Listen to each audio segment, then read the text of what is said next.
আসসালামু আলাইকুম। বন্ধুরা সবাই কেমন আছেন? আশা করছি সবাই অনেক ভালো আছেন। আপনাদের সবাইকে স্বাগত জানাচ্ছি। আমি Tofail Ahmed, Tofail documents clearing service থেকে। আজকে দুঃখ ভারাক্রান্ত হৃদয় নিয়ে আপনাদের সাথে বলছি যে আসলে বাংলাদেশীদের জন্য বর্তমানে সংযুক্ত আরব আমিরাতে সব ধরনের ভিসা বন্ধ। আপনারা জানেন যে বাংলাদেশীদের জন্য আজকে দীর্ঘদিন ধরে ট্রান্সফার ভিসা বন্ধ। ট্রান্সফার ভিসা বন্ধ থাকার পরও আমাদের বাংলাদেশীরা বিভিন্ন ফ্রি জোনের অপরচুনিটি ছিল। আপনারা জানেন যে ময়দান ফ্রি জোনে ভিসা হয়েছে। ময়দান ফ্রি জোনে যখন আমরা ভিসা করেছি, শারজাতে ভিসা হয়েছে, আবুধাবিতে ভিসা হয়েছে।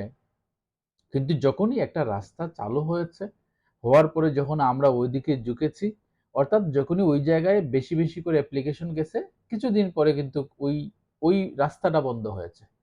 এক এক করে করে লাস্ট মুহূর্তে আমরা আজমান এবং রাসুল খাইমাতে ফ্রি জোনে একটা লাইসেন্সে একজন, দুইজন, চারজন পর্যন্তও কিন্তু হয়েছে। কিন্তু গতকালকে থেকে কোনো ধরনের সিকিউরিটি অ্যাপ্রুভাল আসতেছে না।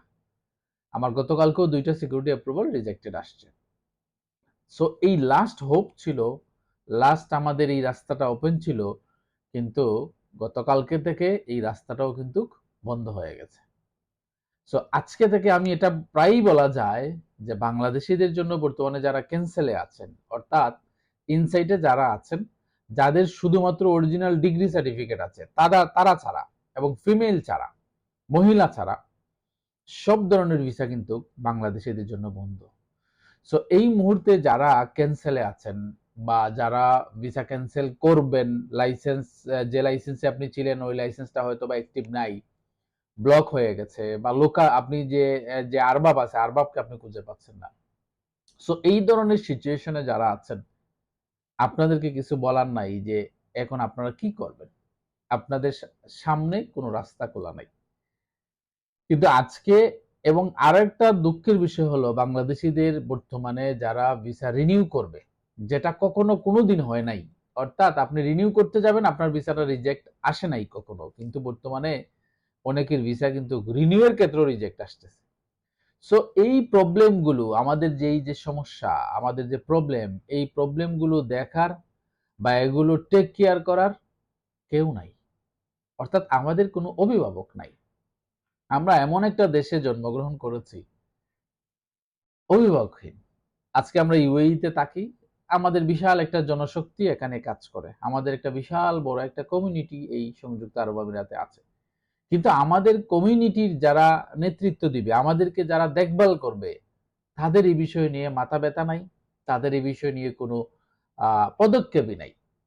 এতদিন ধরে আজকে ট্রান্সফার ভিসাটা বন্ধ। এই ট্রান্সফার ভিসাটা, অর্থাৎ আমরা যারা ইনসাইডে আছি, আমরা যারা দুবাইয়ের মধ্যে আছি, তারা যেন ভিসা লাগাতে পারি, তারা যেন সঠিকভাবে থাকতে পারি, এটার বন্দোবস্ত আজকে এতদিন ধরে কিন্তু করা হয় নাই। পাশাপাশি আমাদের যে রাস্তাটাই ওপেন হয়েছে সেই রাস্তাটাই কিন্তু ক্লোজ হয়ে গেছে। সো আজকে থেকে আমাদের কোনো আর অপশন নাই। আমি কি করব? সংযুক্ত আরব আমিরাতে আসছি, আমরা ২ টাকা ইনকাম করে রেমিটেন্স বাংলাদেশে পাঠাই। বাংলাদেশ সরকারেরও কি হয় এতে? গভর্নমেন্টের ইকোনমি কি হয়? একটা দেশের ইকোনমি গ্রো হয়।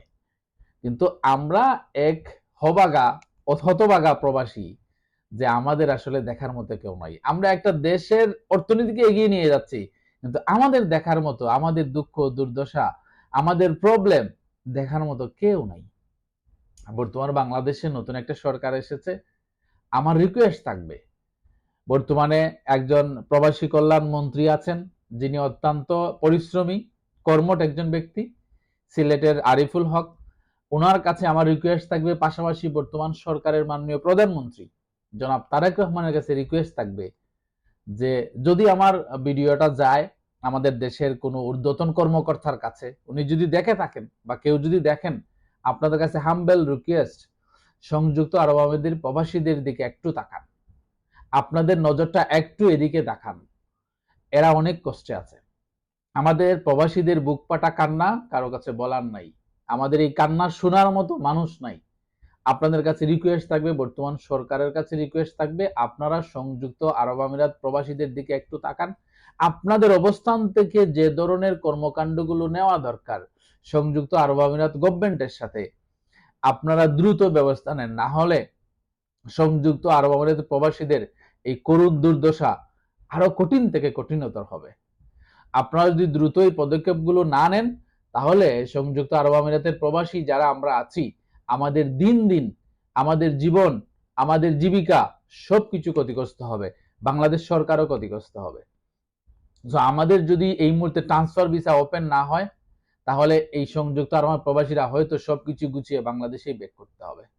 তো আমরা প্রত্যাশা করি, আমরা আশা করি বাংলাদেশের সরকার এই বিষয়ে নজর দিবে এবং আমরা যারা এই বর্তমানে ভিসা সংক্রান্ত বিষয় নিয়ে আমরা যারা প্রবলেমের মধ্যে আছি, আমাদের প্রবলেমগুলো সলভ হবে, সেটা আমরা প্রত্যাশা করি।